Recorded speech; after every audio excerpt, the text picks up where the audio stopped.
for me, being data-driven is not just about looking at numbers and knowing how to pull data the best, like knowing all the different tools that we have in the world right now. It's more about turning data into meaningful and actionable insights.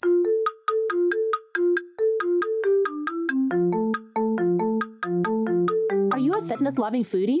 Then Defy Snacks is for you. Defy offers real, high-quality chocolate you love, combined with functional ingredients, giving you as much as 26 grams of protein per bag, so you can be both a little bit bad and a little bit good at the same time. As a female-owned brand, Defy dedicates a portion of its profits to other women-owned businesses. Currently sold in the US, you can find us on defy.snacks.com and follow us on social at Defy Snacks.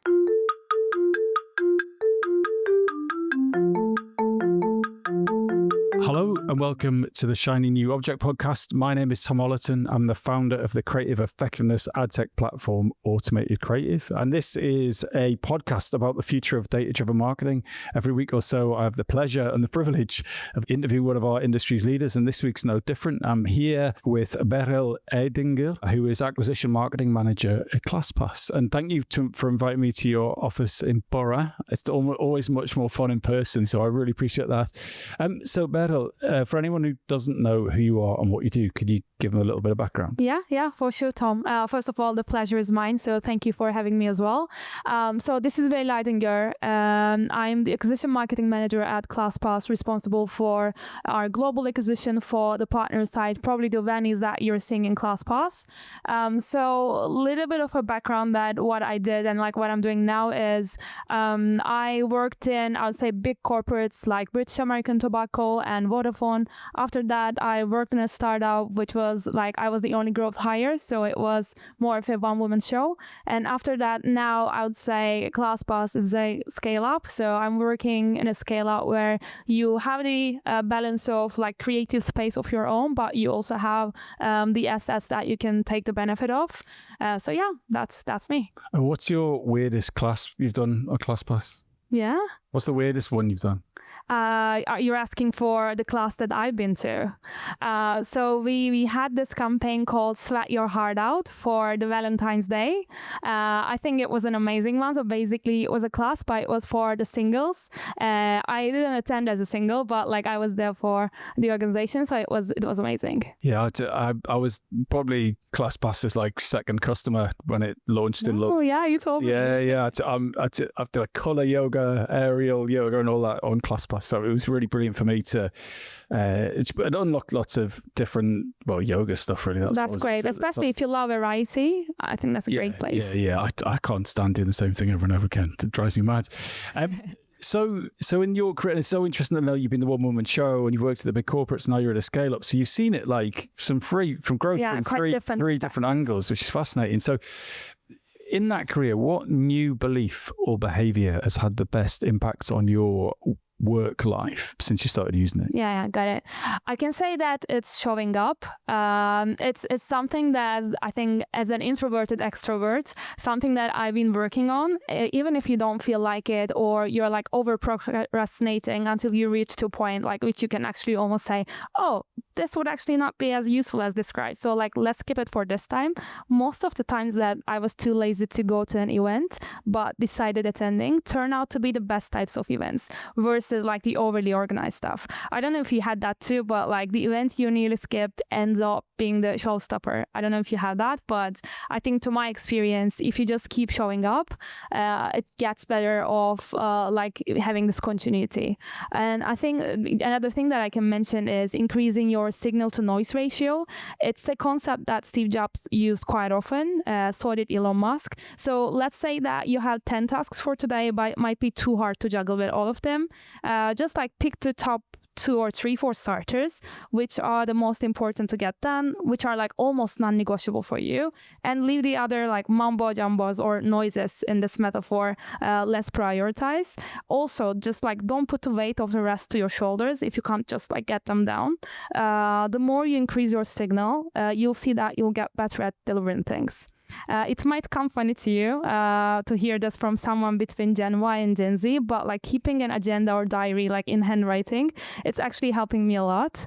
Writing by hand actually like stimulates the brain and boosts the connectivity patterns that promote learning. So it's not only old school, but actually it's really helpful to get things done. And do you mean a diary for like what you're going to do, or a diary for what you've done? It's actually both of them. Sometimes I'm just like, definitely keep the diary for what you're going to do, because it's almost like getting things done 50%, but also the learnings that you got from that day, or like a weird thing that you heard, a concept, it can be a quote from someone, it can be a funny joke from a friend. These connections are helping me a lot in the long run. And you write this down, it's like pen and paper. That's what does it for you. Yeah, exactly. Writing them down, it's just like boosting that the brain like learning activity. Well, maybe that's what I'm doing wrong, because I've been working for like in this industry for like 17, 18 years, and I say yes to everything, right? So I'm like, brilliant, let's do that. I had You're this idea. Yes man. With the capital letters, yes. Oh, like, God. oh, let's do it. And then at the start of the day, I'm like, well, I can't. Like, how? And even like picking the top two means I'm going to annoy myself or someone else the next day because I haven't done that thing. Yeah. And I really struggle with that. So I wonder if tomorrow what I'll do, I'll just sit down and just write it down. Yeah, it can be something different for you as well. It might not be only the like writing. It can be only like 5-minute reminders for before your meetings, or just like the funny ideas that can keep you stimulated before doing something. I think that helps a lot. And only like also I was thinking about if you are really having hard times that like finding those 3 top important things out of those 10, think of like what's non-negotiable for you, maybe for you, for the business, and like what will be the highest impact over effort. I think the ones with the higher impact over effort rate would show you the way in general. This is like how we are planning the roadmaps quarterly in ClassPass, or like how I'm planning my daily life as well. If you're chasing something which has a higher impact and low effort, that's something that you can prioritize. Definitely. And the next thing that I can say to keep this like signal to noise ratio high and keeping your showing up momentum, having this mindset of every day is a new day. So Warren Buffett has a quote that says, "A stock doesn't know you own it." I know like it's actually from Financial World, obviously, but it tells you a story about the changes happening in your life, the things that you're noticing about your life is not being perceived by everyone around you, or not everything in your life is being affected by it. I think it's almost like a spotlight syndrome. So we have this tendency to overestimate how much others are noticing our actions or mistakes, that we are actually stop acting to not to make any mistakes at all. So but sometimes that's just your brain messing with you. So like keep showing up, accept every day as a new day, and keep your signal to noise ratio high. These will be the beliefs and behaviors that's improved my quality of life and work life as well. Better. I feel I've got like a kind of self-help book's worth of content already in the first section. That's amazing. I like spotlight syndrome. That's such an articulate way of putting it. Yeah, I am a psychologist as well, so I studied business administration and psychology, so a half psychologist, I'd say. And maybe that's the hidden skill set needed for a marketer. Yeah. Thank you. Yeah.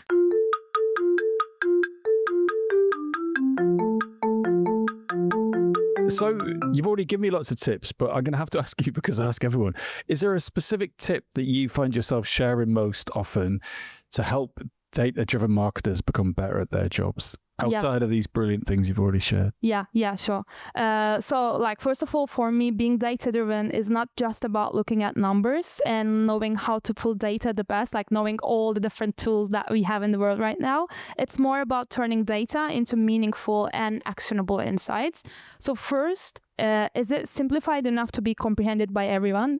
It should be simplified, like whether you're talking to a salesperson or if you're talking to an engineer who's super technical or creative, it should be complex and within itself, but you should put it as simple as possible so everyone can comprehend it. And second, it should open a way to act on it. So it should be measurable so that you can understand, okay, what's the next action out of this data? So to get better at this, my advice advices would be, first, always stay curious.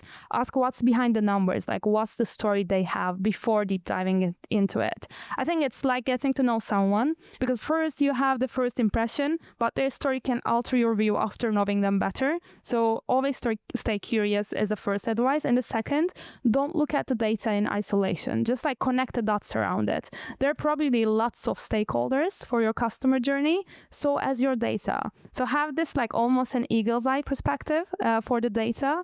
For instance, my mind loves connecting the dots. I can just like find a music familiar with the geometrical shape, or I can find a friend familiar with an abstract painting. And this, I believe these so-called strange connections can help you a lot with the data. I know it sounds a bit weird, but like, do you also make these strange connections when working with data? Do you have that thing, or maybe in your daily life?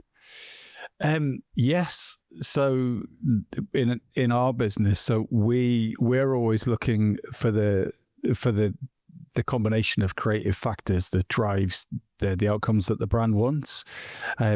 So in order to do that, you have to test lots of different variables. So whether that's visual or written, but you have to start with the weird connections to begin with. So there was a I don't know how much I could share here. There was an infant formula brand that we work with, and the best practice would say you should always have the mother and the baby. Okay. Kind of makes sense, right? Yeah. All the best performing infant formula ads have that. Whereas what we did was make weird connections. Go, well, what else is in the life of a baby? There's dad, there's pets, there's other kids, there's grandparents. Things that you actually notice in your daily life, but you're not putting in your work life. So the data would say use mom and baby, and I think we rolled this out in 7 markets on 3 platforms, and uniformly what drove performance was the baby and the dad. So if you wanted to get a conversion out of a mum via Meta, put a dad in it. Show the back. And everyone's like, no. Everyone's like, but best practice when you only look at the data, right?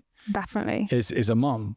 But if you look a step outside of it and find, that's not a particularly weird angle, but it's different to what is expected. So yes, I totally agree with you. I agree. So strange connections we find is the thing that usually performs best in digital ads. That's great. I think I was also thinking about it when you were talking, and it lends to my last point of like we talked about always staying curious. We talked about like don't looking data in isolation, and lastly, combine that data with a strong testing mindset. As you said, like you tested first. I think you should get your hypotheses ready, and you should have a few of them, not only one hypothesis, and be your own devil's advocate for say like when necessary. Don't leave it for anyone else at first. So you should be your own devil's advocate when it's like necessary, and then you can just like ask the other ones. So I sometimes have this different alternatives for one test. It's like an iMoney song. I don't know if you know this song, but I'd highly recommend everyone to listen. It's from iMoney. The song's name is The Good, The Bad, and The Crazy. So I generally have this good solid idea, which is mostly likely the case, then a bad idea, which I know is kind of shitty, but like I'm secretly wishing for it because it would make my world way easier. And lastly, I have this crazy one. It's like the next big thing, and it can happen another path, which is unexplored, but less likely than a solid one. But I know it can be more likely than a bad one as well. So like to constantly build them, run experiments around them and analysis around them, and use what you learn out of them to drive growth. So like to sum up my long layered advice, always be curious and be the 3-year-old toddler in the room who just like keeps asking why, like why is that, why is this? And like from my perspective, for instance, instead of just looking at click-through rates, the changes in click-through rate, I ask why people might have clicked in the first place and why they have dropped off afterwards. So those extra whys often uncover hidden opportunities for you.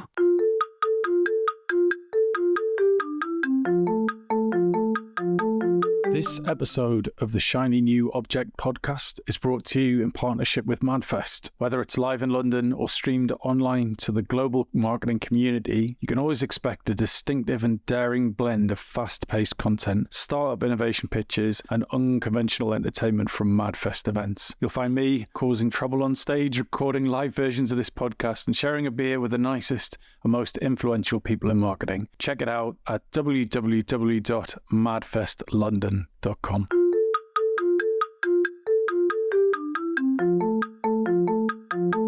Yeah, so I've just published a book called Using Data and Creativity in Marketing. And there was a really interesting interview with a lady who was a performance specialist. And you have to read the book to read the whole story. But, All right. but basically what it was saying was that she was working on a dating app, like a women dating other women dating app. And their cost per acquisition was starting to slide. London needs them very much, isn't it? And so what she did was have interviews with the people who are using the app. Now, bearing in mind this was like 10 years ago or something. Okay. And she said, why are you using this app? So, and they said, to make friends. And she's like, and she was like, that's a bit, in her head, she was like, that's a bit weird. So then she said, well, okay, so how do you choose friends? And the respondent said, by the way that they look. And see, she's like, right. They don't want to admit they're on a dating app because dating apps weren't as prevalent. Oh, that's brilliant. And so what they did is changed all of their advertising to be like, make friends on ... And then they had like sections on the app and on the website or a community. And like they did go to that stuff. But that became the justification for them to get into the app. Whereas if you'd only looked at the data, you'd have just gone, okay, that's the best performer from last month. Let's put more money on it. And the CPA goes up and up and up and up, right? Whereas what she's done is what you're saying. Exactly. If you don't know the story, data cannot tell you everything. I think it's, as you said, reverse psychology really helps a lot, especially with UX. For instance, the things that we are doing, if we are doing a user research, we are literally asking, like, what made you quit using this app? Or like, what would make you never use this app again? So you're understanding the negative behaviors that can raise out of it and trying to like avoid them or use them and justify the things that you have as a benefit so that you can provide to your customers. And that's a great way as well. And I have to apologize, Barbara, I forgot your name there for a minute. It's been a long day. But Barbara Galiza is a performance marketing expert. She's absolutely brilliant. She has a brilliant newsletter. So that's Barbara Galiza. Check her out. I'm happy to make the introduction. That'd be great. So we're going to do your shiny new object now, which is mindset. So what do you mean? And why is that your shiny new object? Yeah, sure. So like what I was thinking about like talking about the mindset is it's about the importance of balance and authenticity. So like especially in today's ecosystem, we are all fueled by FOMO to some extent, which is fear of missing out. So our parents have fewer choices, so probably they had less FOMO than we have, but we have endless choices. But that abundance can actually feel like scarcity at some extent of time, of focus and energy. So me being between Gen Y and Gen Z, and with now AI introduced to our world more than ever, we have countless opportunities surrounding us. And when you scroll in social media, it even gets worse. Like think of LinkedIn. Everyone is a guru on LinkedIn, super happy on Instagram. And like it sometimes make you feel like you're the only one who is not on holiday 24/7, right? Like everyone is holiday happy. All of the people are gurus. But like you need to know, you cannot excel at everything. The idea of being magnificent in every aspect in your life or in your work is just more of an anxious concept than a happy concept as it should be. So I believe us marketeers usually have this dilemma of being a generalist versus being a specialist.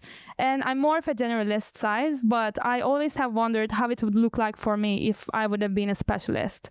Also, I think today's world is giving you rather hard times to peacefully specialize in one thing. There are just a lot of distractions for you. So finding your own balance within you and stepping back a little bit when it's needed and finding the best methods to sustain that balance, I think this is the key to continuity of success in the long run. And I believe those moments of like, I know a lot of things, maybe 7% of 10 different subjects and not 100% in one thing, that's actually okay. So it's sometimes even better as it gives you this complete authenticity. You are like an onion in a good way, I'd say.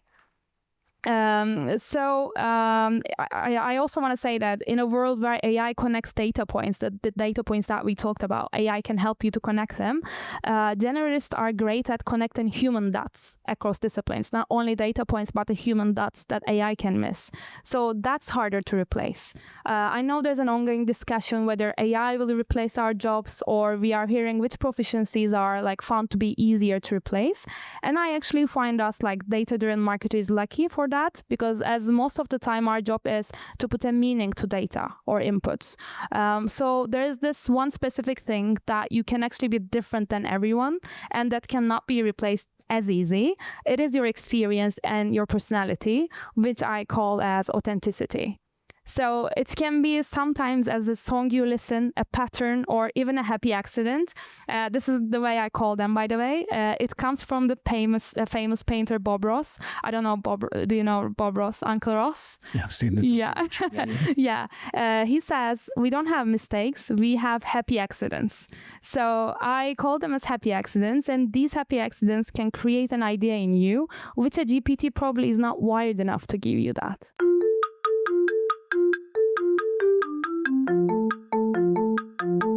You know, it's interesting you say that. I heard an interview with the head of AI at Microsoft. He founded DeepMind, you know, and Wow.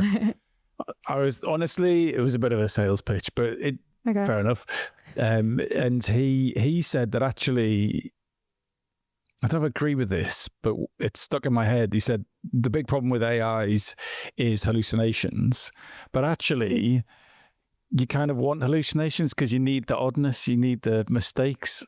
Not if you're Exactly. fly a plane or something, that you don't want any hallucinations at that point. It's for certain jobs, actually, the weirdness, the happy accidents might be something that we Exactly. look for in an AI. And you also need the creativity, right? The more that you're just like getting used to using AI for everything, you're just like losing the creativity aspect in you. Obviously, like we are benefiting from AI heavily, like massively in our job as well. But like taking the benefit from it and finding your balance of when it's like your view is needed and when AI can actually boost it with the automations, with the, I would say, bulk amount of data, maybe that can lose you time that you can actually build strategies. So that's the way you should balance AI with your work. Yeah, I'm really conflicted about it. I mean, Automated Creative have worked with AI for basically the last 10 years and how it works in an advertising context. We saw this day coming like 10 years ago, hence why we set up the business. But there's a few things that happened recently that have stuck in my head. So we do another show called Advertisers Watching Ads, which is like a panel show that's on LinkedIn and YouTube and stuff. Oh. And I have a group of all the people who used to be on the show just carrying on chatting about ads. And this guy shared this post and he said, look, I wrote this post on LinkedIn about something. I didn't use any AI. So he was pointing to the quality of the piece by saying there was no AI in it. And I thought, wow, that is so interesting, isn't it? Right? Exactly. It's almost like better if I said, oh, could you ping me some ideas for whatever? I think AI... And if you come back to me quickly, I'm going to be, I don't want this. I know you didn't think about this, but I want, as you said, what's that lovely phrase?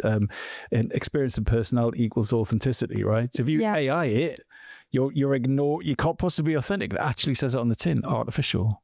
Exactly. And I think you can just like multiply the work that the quality what you have with AI by like 100 times quicker, but you can't just multiply the quality that you are building from scratch from you. So first, do your own work, like definitely get help from AI, whether it's research, it's data analysis, but put your own perspective as well. This is like how I think it will help incorporating AI in your job as well. So I think valuing your authenticity and finding your balance in between lots of distractions are the key concepts in the AI world that can carry you one step ahead. Yeah, so it's been a brilliant interview, like literally so much stuff. And thank you. You articulate it all really well. So I guess the final question for me, and unfortunately we're at time now, if someone wants to get in touch with you, where's the best place?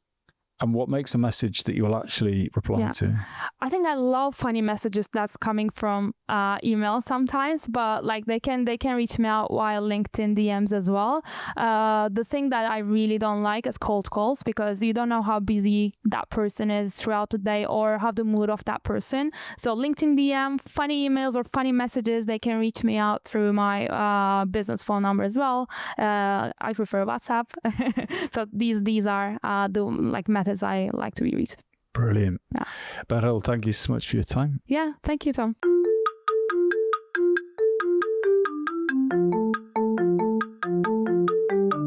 Hi, Just before you go, I'd really appreciate it if you could take the time to write a review of the Shiny New Object podcast on Apple Podcasts or iTunes, whatever it's called these days, or whichever podcast provider you use. We're an indie podcast, so it would go a long way for us if you could just share the word and give us a bit of a support on those channels. That'd just be fantastic. If you haven't got time, that's also cool. And yeah, if you could tell your colleagues about the podcast, and also, if possible, don't forget to subscribe. And I'd love to hear your feedback. If you'd like to speak on the podcast or be a guest, or you think I'm asking the wrong questions, anything, I'd be super interested to hear what you think. So please email me at tom@automatedcreative.net. That's TOM at, I'm not going to bother spelling it. Anyway, you'll work it out. Thanks so much.